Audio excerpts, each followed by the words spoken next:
हरे कृष्णा, राधे राधे।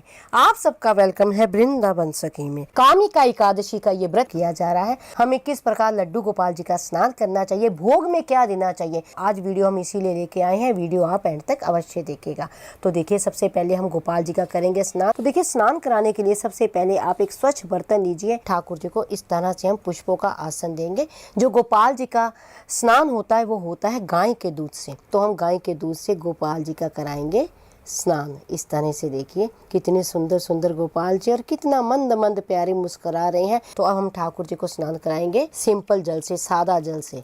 तो अब गोपाल जी का हम करेंगे अंग पोषण। तो अब हम वस्त्र धारण कराएंगे ठाकुर जी को एकादशी पे पीले रंग के। ये मैंने मैचिंग क्योंकि इसमें पीले के साथ पिंक कलर भी है, तो मैंने मैचिंग माला जो है गोपाल जी को धारण कराई है। अब इसके ऊपर हम गोपाल जी को छोटी यानी चोकर धारण कराएंगे। इस तरह से कुंडल धारण करेंगे। कुंडल भी हम जो है ठाकुर जी के फूलों के ही धारण कराएंगे। अब हम ठाकुर जी को धारण कराएंगे कंगन। तो ये एड़ी के कंगन मैं गोपाल जी को धारण कराऊंगी। मस्तक का श्रृंगार भी करेंगे। तो देखिए, गोपाल जी का सुंदर सुंदर श्रृंगार मैंने कर दिया है। देखिए कितने प्यारे लग रहे हैं ठाकुर जी और मुस्कुरा भी कितना रहे हैं। अब श्रृंगार में कमी है तो केवल और केवल वंशी की, यानी प्यारे की चहेती वंशी। इसके बिना तो प्यारे का जो श्रृंगार है संपूर्ण नहीं होता है। तो ठाकुर जी को अब हाथ में देंगे हम वंशी। इत्र सेवा विशेष होती है। अब हम ठाकुर जी को पूरे इनके वस्त्रों में हम लगाएंगे इत्र।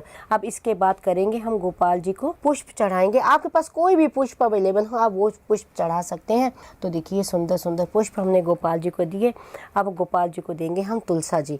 अब हम ठाकुर जी की सेवा करेंगे शीशे की, यानी ये आईना दर्पण जिसे कहा जाता है, वो दर्पण प्यारे को दिखाएंगे। यानी प्यारे भी तो देखें कैसे वो लग रहे हैं, कैसे वो दिख रहे हैं। तो हम ठाकुर जी को दर्पण दिखा रहे हैं। ये एक दर्पण सेवा है। और मेरे पास देखिए ये दर्पण है। आपके पास कोई सा भी दर्पण हो, वो दर्पण में ठाकुर जी को उनका जो श्रृंगार दिखाइए। अब हम प्यारे की करेंगे भोग सेवा। तो देखिए, जो मैंने आपसे ये कामिका एकादशी जो है, इसमें जो ठाकुर जी को भोग लगता है विशेष गाय के दूध का। सबसे पहले देखिए, हमने गाय का दूध ठाकुर जी के लिए लिया है। तो गाय के दूध में देखिए मैंने इलायची डाली है और केसर डाला है। ये केसर और इलायची वाला दूध है। फिर ये देखिए, ये मैंने बनाई है रबड़ी। ये भी गाय के दूध की ही रबड़ी है। तो ये हम ठाकुर जी को देंगे। और इसमें हमने तुलसा जी भी डाल दी हैं। और फिर उसके बाद कोई भी ऋतु फल आपके पास हो, कोई भी ऋतु फल, वो आप गोपाल जी को दीजिए। इसमें कोई विशेष नहीं कि यही फल हो, कोई सा भी ऋतु फल आपके पास हो वो गोपाल जी को आप दें। और फिर उसके बाद ठाकुर जी को हम जल भी देंगे कि प्यारे जल भी ग्रहण करेंगे। तो हमने भोग दे दिया है। हाँ, एक बात का विशेष ध्यान रखें, जो ठाकुर जी को इस कामिका एकादशी में जो ठाकुर जी को भोग लगता है, ये भोग लगता है विशेष और विशेष गाय के दूध से बना हुआ। तो इस बात का विशेष ध्यान रखें कि आप गाय के दूध से ठाकुर जी को भोग लगाएं। और देखिए, ठाकुर जी की प्यारी प्यारी गैया भी हम साथ में रखेंगे, क्योंकि ठाकुर जी को गैया बहुत अति प्रिय हैं। तो हम दोनों गैया, गोपाल जी की गैया भी यहाँ रखेंगे। अब हम ठाकुर जी की करेंगे आरती। तो देखिए, अब ये मैं ठाकुर जी के आगे दीपदान कर रही हूँ, दीपक जला रही हूँ।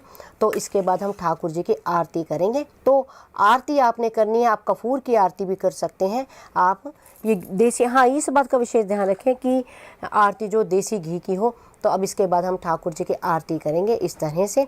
आपको मैं हमेशा आपसे कहती हूँ, जो भी आरती आपको सरलता से आती हो तो आप गा सकते हैं, या गा नहीं सकते तो आप बोल के भी आरती कर सकते हैं। तो आई होप आपको पता लग गया होगा कि हमें गोपाल जी को क्या क्या भोग में लगाना है और किस प्रकार प्यारे का श्रृंगार करना है। आपको अगर ये वीडियो अच्छा लगा हो तो इस वीडियो को लाइक, शेयर, सब्सक्राइब करना ना भूलें। हरे कृष्णा, राधे राधे।